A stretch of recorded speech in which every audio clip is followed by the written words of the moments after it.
You know, it's quite. Some of it was quite emotional. Actually, this is like I think this is the third or fourth time I've seen it tonight, and there was a few moments where it was a bit, oh, you know, yeah, it's so young, you can't get that back. You like know? whoa. So I was struck by the fact that there is no footage from the early Leeds days. And there was these photographs that we found. Nobody had cell phones. Yeah, no one was taking But pictures. you know, when you think about like apples and oranges here, but you know the Sex Pistols in their 18 months of existence, or seemingly every waking moment of their lives. There's Yeah, they were in London. Yeah. Well, and they were also incredibly famous, you know, or celebrated, notorious. So I think they were constantly being recorded. I guess I wasn't just assuming that a bunch of art students, you know, there would be documentation. Yeah. There may be. I mean, who knows where it is? Yeah, I don't remember any. Yeah. But it is strange. I mean, I find it strange because, you know, it's like anybody. You don't remember your life in those segments. You don't look at your life in those segments, and then suddenly it's there. So it's this like weird going back and remembering a period. I mean, for us, we live now, but then you're reminded of these eras that you. I think it's nice because you know, as I get older, I can just remember. You know, how long's the film? It's like, what? 96 minutes. That's it. I'll just remember that, and I can forget everything else. That was your entire life. Right there. Maybe some room will open up here. Yeah, that's nice. There's one. By the bar. There's a scene where you've got a lot of archival footage going on, right? And there's a scene kind of early on where it's this kind of aerial shot of all these in London, I believe, right? It's like Black Revolt going on. It's the Notting Hill Carnival, yeah. Yeah. And so all I gotta say, what is up with that? I don't know anything about that. Well, the Notting Hill Carnival was a massive, you know, West Indian street parade. It wasn't a protest. It was meant to be a celebration, and it wasn't tolerated by the. Well, it happens in every major British city. You know, there's always a West Indian carnival in all the cities where every year, you know, there'll be a big festival. And they put Notting Hill photographs. is the biggest one. It's in London, so there's the biggest community. But what happened was it just became this focus in the 70s for riots. But you had similar things happen in Birmingham. Police riots, though, as well. Yeah. I would say the police were well prepared. Yeah. You'd always have a picture in the paper one day of, like, you know, a policeman dancing with a Jamaican woman, and then the next day it would be like a bloodbath. But I've been there. I've been to that carnival. And I've seen the police sort of, you know, bashing their shields down some back street, singing Blood River, you know, ready to go in. I mean, it was a different. I don't know. Yeah, this is Chicago. We all know about that. So. Right. Well, you know, I think one of the things in Chicago. Oh, I'm sorry. But they did become focuses for, especially at that time, all this violence between the people who lived in whatever community and the police. So there were, you know, these I mean, everything was very deprived in the 70s, and so punks also became involved in that. Well, there was incredible. There was a definite bond between the punk rock thing and the reggae thing, and it was kind of really nice for a while. And if you went to very early punk rock gigs, there was no punk rock records in existence. Nobody had a punk rock record, and nobody had worked out that, you know, maybe it was influenced by Iggy or the Velvet Underground. So people didn't play that. People just played reggae music at all those British punk rock gigs in like 76, 77. All the soundtrack was reggae music, and Mekons did a lot of gigs with reggae sound systems from Leeds or reggae bands. Like there's a band called 15, 16, 17 we went on tour with in Scotland. They would now be called 48, 49, 50. But we played with the Ruts and Misty and Roots, which was, you know, just amazing. There was we had our bass amp nicked at the West Indian Social Club in Leeds, and a mate of mine called Michael Cruz, also known as Boozer, was a 7-foot tall Jamaican guy, and we were complaining that somebody had stolen our bass amp, and he went back into the club, went on the payphone, because that's what you had to do in those days, and we had it back in 10 minutes. Yeah, pretty. But yeah, that was it, and I think that was with so much racism and violence on the streets, there was a bond between the punk rockers and the punks were kind of setting themselves up to be attacked by the forces of the right. So, I mean, I can't even really overstate how hostile the atmosphere was in Leeds in sort of 78, 78. Really, really weird, nasty, grim. You ever seen, what's it called? Red Riding, the David Peace? There's four movies or 3 movies they made. Yeah, you just watch that, that's what it was like, really. Everything was incredibly brown and horrible. Another thing here in Chicago and in the United States that we maybe were aware of, but maybe not to the extent that we ever really felt it much, was the mining strike that took place in the 80s, and with the clip of Margaret Thatcher, that's pretty powerful in this film, you know, to see that and to see that the Mekons reformed because of that, and that's pretty much how the band evolved into what it is now. Yeah, we did exist, but we were like puttering about in pubs with drum machines. I was playing in the 3 Johns and we worked out. Drum machines were kind of easy, you know, so you could plug them in and then you could. But the gigs were kind of chaos and nothing.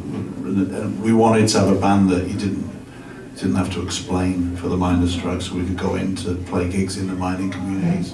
But loads of bands did it, you know. It was Billy Bragg did lots of 3 Johns did gigs with Billy Bragg, Chumbawamba, Mekons, you know. There's loads of bands doing that. And it was pretty funny a couple of years ago when the Waco Brothers were playing the Cubs home opener at Yaxie's for the big opening day broadcast, and it happened to coincide with the day that Margaret Thatcher died.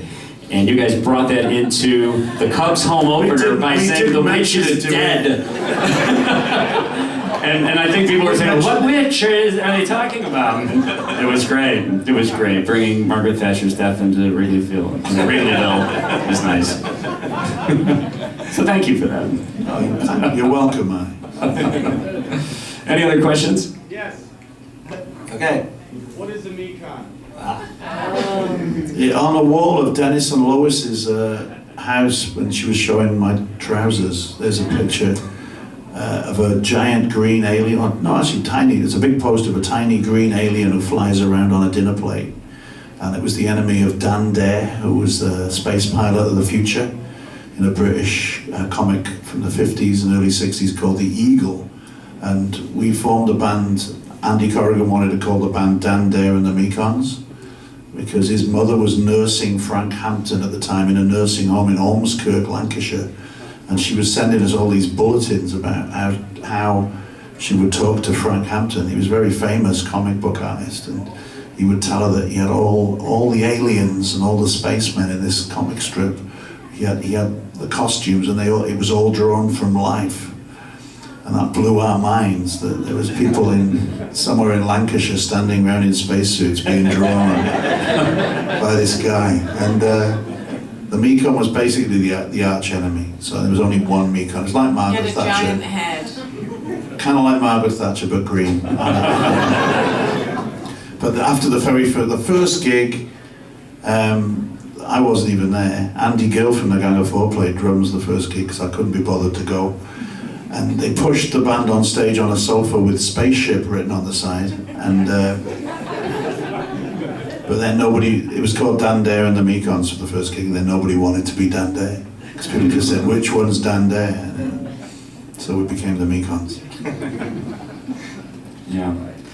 Well, I think this is just really a wonderful movie, and Thank you. I really enjoyed it and enjoyed the story and the way that you told the story of the band, and you know, it's congratulations. Thank you. Tell your friends if you have Facebook accounts, or if you have friends, if you write letters, let people know.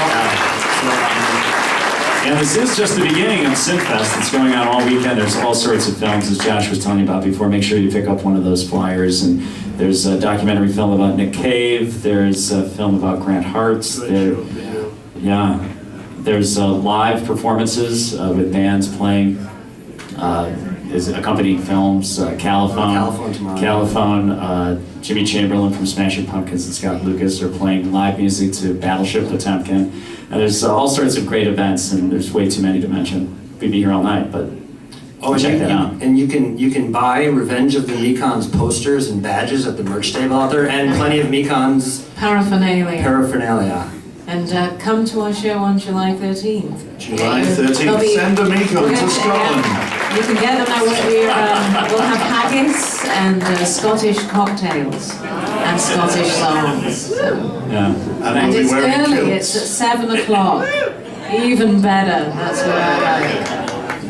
Thank you. One more. One more question. We do just a little acapella between the two of you. Greet everybody. I don't think that Little makes us acapella you want us to sing? What is this a cappella of which you speak? What should we sing? No. Never been in a riot. West? Something you know. Well, Yeah, really. obviously.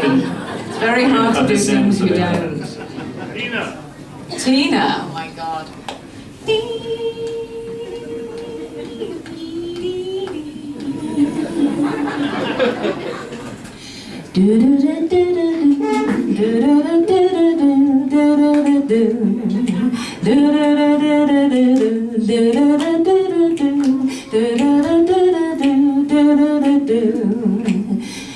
It looks like an accident caused by the government. Good people with Good good intent. They're paving the highway down. It seeps into the water where the bauxite is burning. And it's not where they lead us. It's in the act of the turning. I'm terrible at rhythm. The way things are geared here. The way it's all trained. The names are named. And now they're all naming names.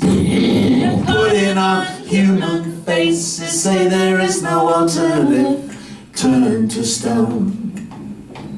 And I want nothing. It's what I'm trained to believe in. But I can still dream of things that I've never been, but someday will be. Someday will be. Someday will be. It's the very last Mekons. Rubbish.